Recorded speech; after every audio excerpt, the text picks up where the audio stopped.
आप सब बच्चों को सुधारने पे बड़ा जोर देते हो, कभी खुद पे दिया? हम दुनिया को सुधारना चाहते, खुद स्वयं नहीं सुधरना चाहते। हमसे बहुत लोग पूछते, बच्चों को कट्टर हिंदू बनाना है, महाराज जी आप उपाय बताओ।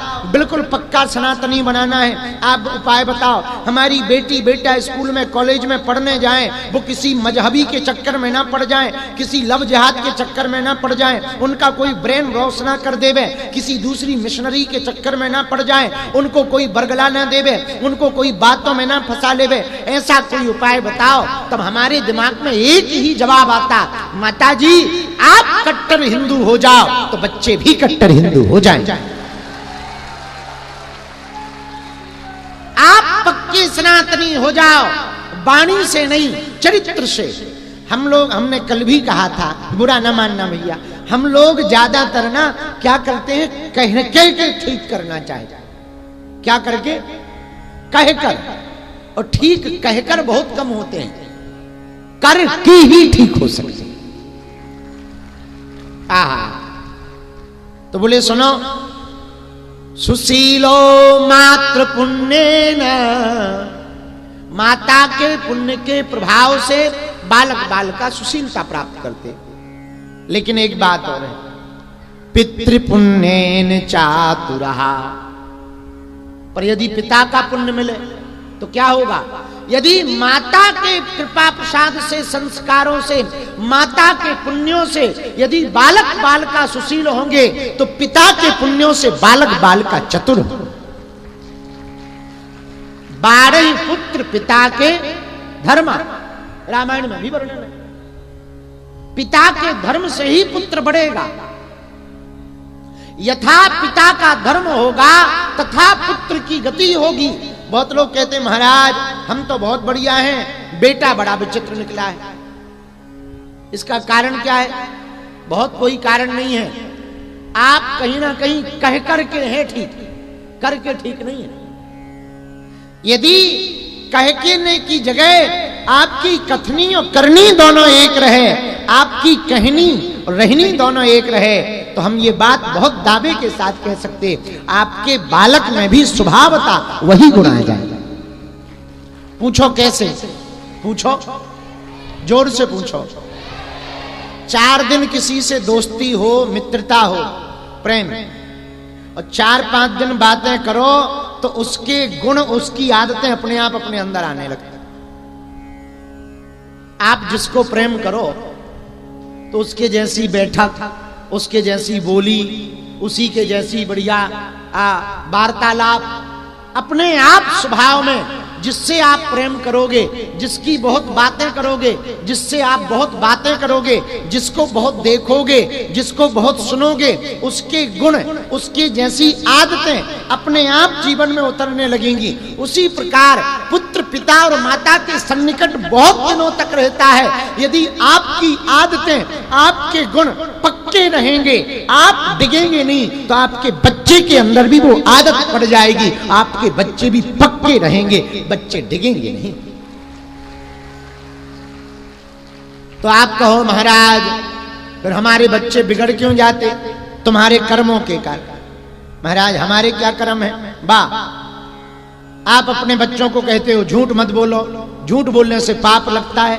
पाप नहीं महापाप लगता है।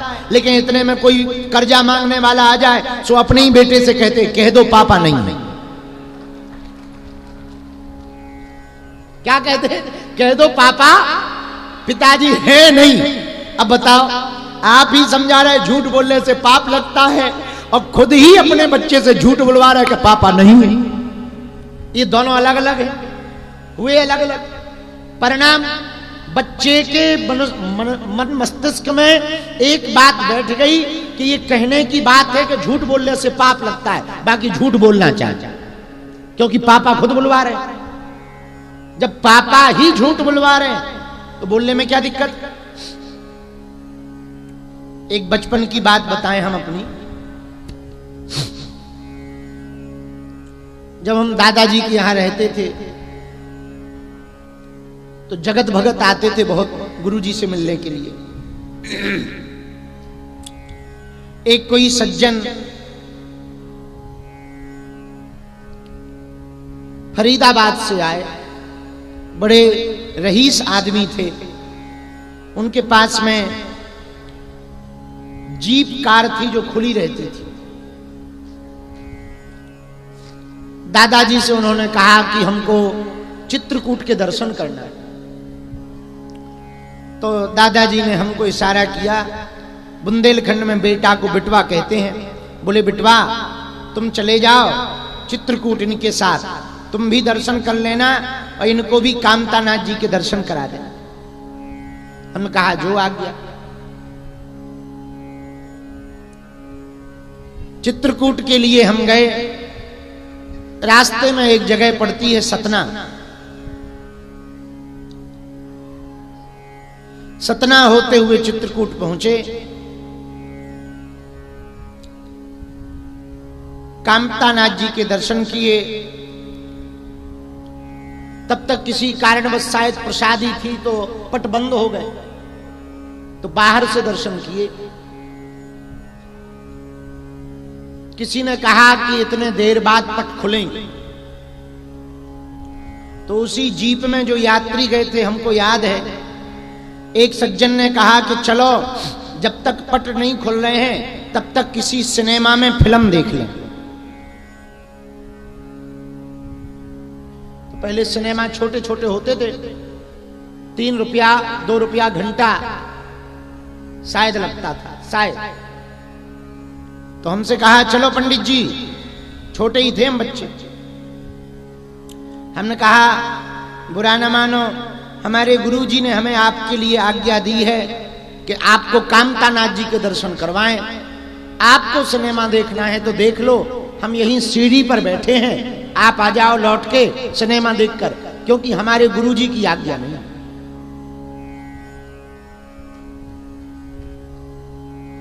अब भगवान जाने वो कहां गए। लौट तो वो जल्दी आए, पर वापस जब हम घर आए बागेश्वर धाम, तो रोड तो ठीक ठाक था नहीं, तो जीप को बहुत दूर रखा। गुरुजी के पास आके हमने पूरी बात बताई कि ये लोग वहां गए और सिनेमा देखने गए थे, हम नहीं गए। तो हमारी पीठ ठोक करके हमारे गुरुजी ने पता है क्या कहा? दादाजी बोले बेटा तुमने ठीक किया, यदि एक बार सिनेमा देख लेते तो आदत बार बार की पड़ जाती। अब तुमने जब देखा ही नहीं तो झंझट खत्म।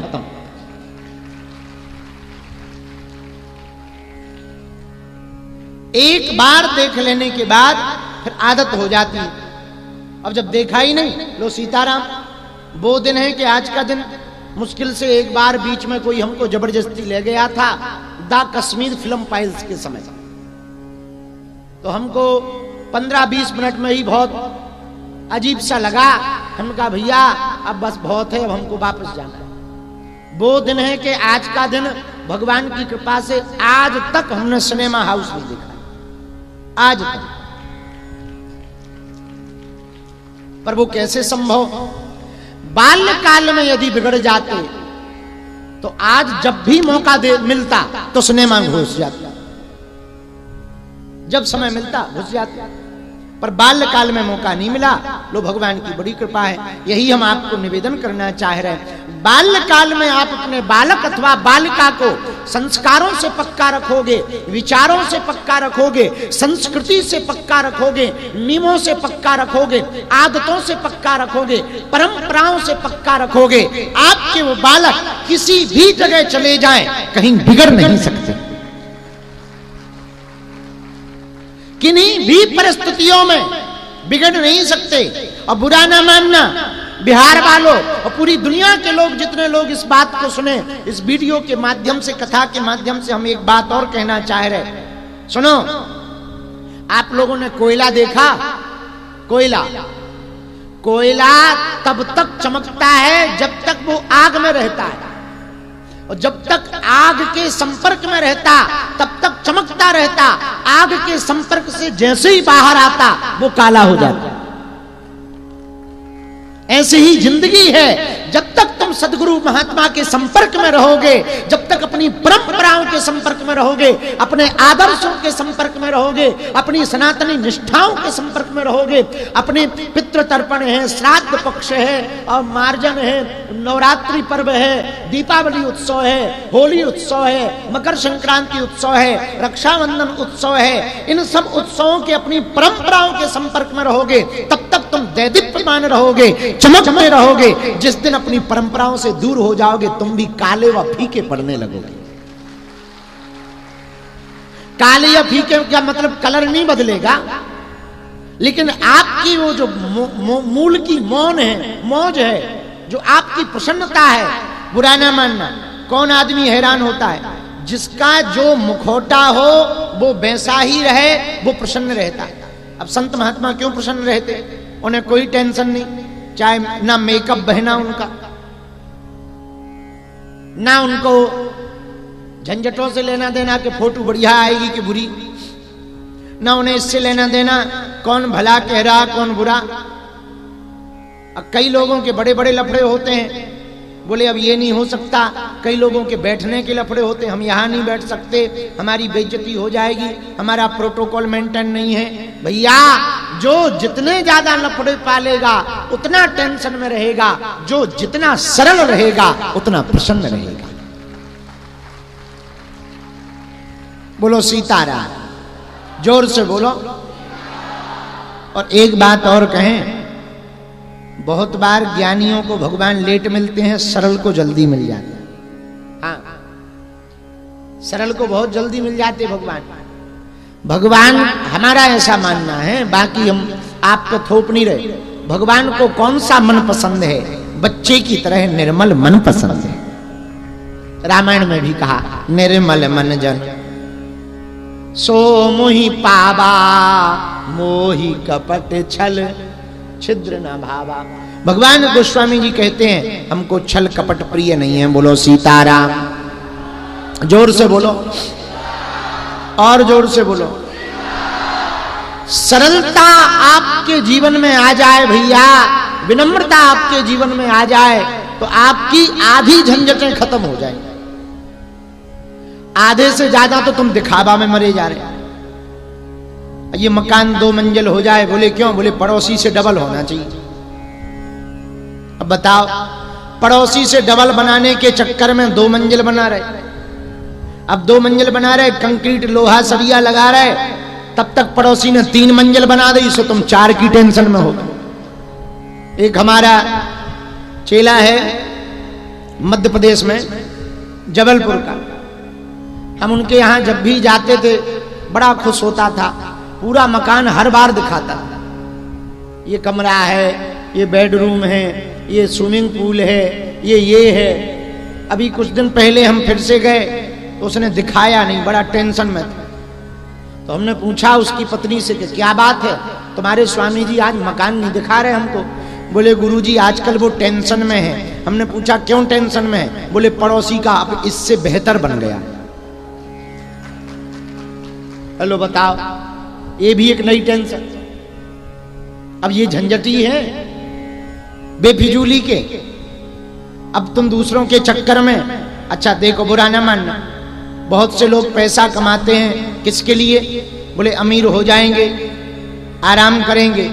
शरीर को मिटाकर ओवर टाइम करके पैसा कमाते हैं। और जब खूब कमा लेते हैं और शरीर खराब हो जाता है तो सुई के माध्यम से वही पैसा शरीर में लगाते हैं। बताओ कितनी